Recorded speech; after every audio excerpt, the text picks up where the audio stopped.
Sa puntong ito ng atin pong mga balita dito sa ating special coverage, tumuhin natin ang House of Representatives. Kumustahin natin kung nakalis na ba ang Pangulo at ano na ang sitwasyon dyan sa House of Representatives sa Batasan Complex. Si Bombo Jaira Hangayo, please come in. Yes, Bobo Dennis, katatapos lamang no itong ikalimang SONA o State of the Nation Address si Pangulo Ferdinand Marcos Jr. Patuloy na inaantabayanan natin siya no yung paglabas niya doon sa kanyang naging ulat no upang makita kung ano actually yung mga naging reaction dito ay sari-sari kasi nakita natin may mga standing ovation, maraming mga sunod-sunod na mga palakpakan doon sa naging ulat ng Pangulo. And makikita natin no sa ating assessment no sa ating evaluation sa pagtutok dito no sa kanyang talumpati no or sa ikalimang State of the Nation Address, malinaw na hinati ni Pangulong Ferdinand Marcos Jr. ang kanyang talumpati sa tatlong pangunahing tema. Una rito yung pananagutan sa katiwalian, pagtugon sa mga krisis at paghahanda sa hinaharap. Pinakamabigat na mensahe dito, Bombo Dennis, ay inumpisahan talaga ni Pangulong Ferdinand Marcos Jr. itong kampanya laban sa katiwalian. Ano? Isa sa pinakamalalakas na bahagi ng SONA ay ang pagpapatuloy ng kampanya laban sa umunay katiwalian sa flood control projects. Binigyan din ng Pangulo na mayroon ng mga kontratista o opisyal ng Department of Public Works and Highways at ilang mambabatas na nahaharap sa kaso at nakulong. Pinakapatindi ang kanyang pahayag na malapit na ring maharap sa kaso itong si former House Speaker Martin Romualdez kasabay ng linyang hindi ako pangulo ng aking pamilya, hindi ako pangulo ng aking kaibigan. Ito'y napakamahalagang mensahe ano, dahil pinapakita ng Pangulo na nais niyang ipakita na walang sino man na exempted sa investigasyon kahit pa dating kaalyado o may malapit na ugnayan dito sa kanya. Pagharap sa mga krisis sa ekonomiya, kinilala rin ng Pangulo ang epekto nitong tensyon sa Middle East, sa presyo ng langis, transportasyon, trabaho at kuryente. Bilang tugon, binanggit din niya itong usapin ng job fairs, proteksyon sa electric bills, panukalang tax relief at pagpapatuloy ng public transport modernization. Ipinapakita nito na sinusubukan ng administrasyon na balansehin ang epekto ng pandaigdigang krisis sa lokal na ekonomiya. Infrastructure at disaster resilience ay malaking bahagi rin ng State of the Nation Address.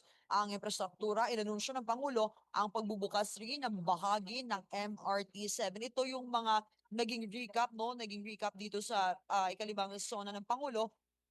Usapin din ang operasyon ng South Commuter Railway sa susunod na taon, pagpapalawak ng mga paliparan at pantalan at pag-amyenda sa National Building Code upang mas maging disaster resilient ang mga gusali. Kasabay nito, Mumbo Dennis, ang pagpapakilala ng konsepto ng state of imminent disaster na layong mas maaga pang paghahanda bago pa man tumama ang kalamidad. Usapin ang energy and technology, kapansin-pansin din ang pagbibigay diin sa energy security. Binuksan muli ng Pangulong Marcos ang usapin ng nuclear energy kasabay ng pagtulak na alisin ang system loss charges sa electric bills. Isang panukalang nakatanggap ng malakas na reaksyon mula sa mga dumalo sa State of the Nation Address. Bukod dito, inilatag din niya ang direksyon ng bansa sa usapin ng artificial intelligence. Itong lumalawak na usapin, ano, kumakalat na usapin no, ng PAX Silica Industrial Hub at maging ang pagtatayo ng kauna-unahang Philippine Spaceport sa Cagayan. Ipinapakita nito ang hangarin ng administrasyon na ilihis ang diskusyon mula sa tradisyonal na infrastruktura mula sa tungo dito sa innovation and high technology industries, West Philippine Sea and foreign policy sa usapin ng soberanya. Muling nanindigan ng Pangulo sa 2016 Arbitral Award at nagbigay ng matapang na mensahe laban sa mga pangaharas at pang-aalipusta sa Pilipinas ang kanyang linya. Sabi nga dito ng Pangulo, we are Filipinos and we do not yield ay nagsilbing isa sa pinakamalakas na foreign policy statements ng kanyang State of the Nation Address.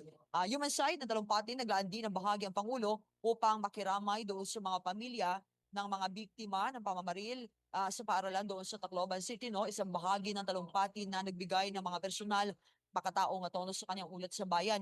Pakalahatang pagsusuri sa kabuuan, Mobudanis, itong State of the Nation Address 2026 ay hindi lamang naging ulat ng mga nagawa ng administrasyon, isa rin itong pagtatangkang ilatag ang direksyon ng huling 2 taon ng termino ng Pangulong Marcos. Lumutang ang tatlong pangunahing mensahe dito, ang accountability sa pamamagitan ng kampanya laban sa katiwalian, economic resilience sa gitna ng mga pandaigdigang hamon at future competitiveness sa pamamagitan ng artificial intelligence, nuclear energy, mga modern infrastructures and space technology. Gayunman, itong tunay na sukatan ng mga anunsyo ay nakasalalay sa implementasyon.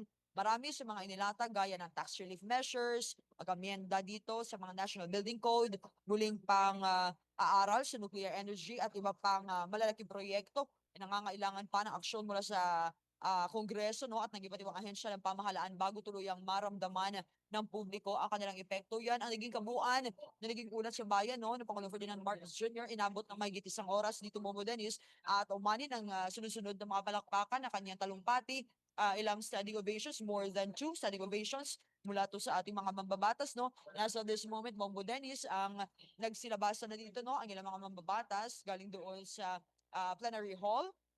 So nakikita natin dito no, marami na yung mga nagsisilabasan. Ang panahon ay maayos naman dito as of this moment no, as alas 6 ng gabi, Momo Dennis. Okay, nais ko maitanong, Bombo Jai, kung Sir, wala nariyan akong pa ba, marinig. nariyan pa ba ang Pangulong Marcos sa Batasan Complex sa mga sandaling ito o nakaalis na yung presidential chopper, Bombo Jai? As of this moment, Momo Dennis, no, inantabayanan pa rin natin kung nakaalis na ba ang Pangulo kasi marami pa rin dito no, sa ating mga media ang nag-aantay dito sa paglabas ng Pangulong Marcos. So we are naghihintay pa rin tayo dito no, maybe on the side of Bomo Annalise Soberano ay nakatutok doon sa area kung saan talaga no na nakapwesto ang Pangulo malapit doon sa standby din na setup ng ating team no ng Bombo Radio Philippines. Okay, check natin ang linya ni Bombo Annalise Soberano mula naman dyan sa kabilang side ng batasang pambansa sapagkat nasa vantage point siya ng iba pang sitwasyon dyan. Bombo Annalise Soberano, please come in.